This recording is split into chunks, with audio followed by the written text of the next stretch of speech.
So I'll be talking about third nerve palsy.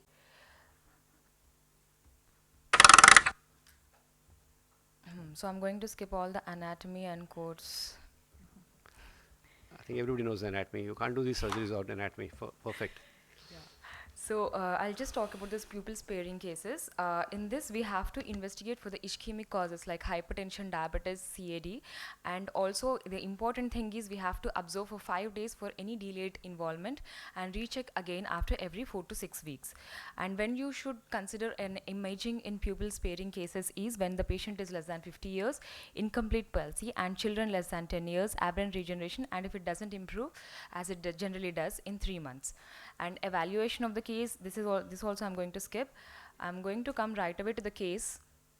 So she's a young female who has got an RTA like 6 months back, and on examining there is a 45 degrees of her exo and also hypo. So and FDT for LR is free and MR has a weak force. So this is a patient of right eye post-traumatic complete third nerve palsy with pupillary involvement and with an aberrant regeneration.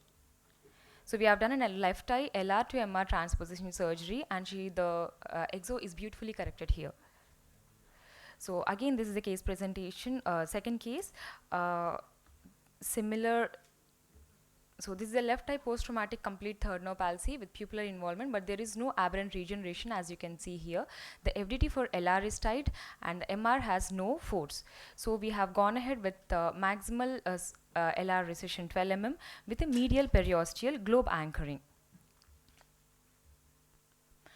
This is a 14-year-old male. He has presented with outward deviation of the left eye almost since birth. And on examination, there is a moderate ptosis, FDT for LR. Again, it's free. And there is an aberrant regeneration at 2 places here. MR to LPS, we can see here, and also IR to LPS. So he is a case of left eye congenital complete third nerve palsy with pupillary involvement and also with aberrant regeneration. So this is a short video showing his aberrant regeneration here. There is an MR to LPS aberrant regeneration,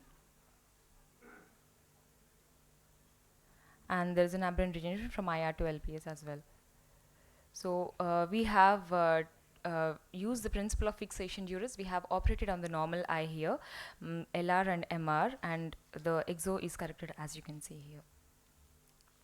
So this is an old lady in whom we have done lateral rectus periosteal fixation and MR resection of 8 mm. This is a post-op 2-month follow-up. There is a slight residual exotropia, but she's happy with the results. This is an interesting case. I would like to sum up my presentation after this. Yeah.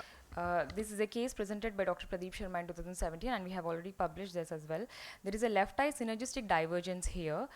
Both LR are contracting simultaneously, and we can see that the IR and LR are contracting simultaneously here.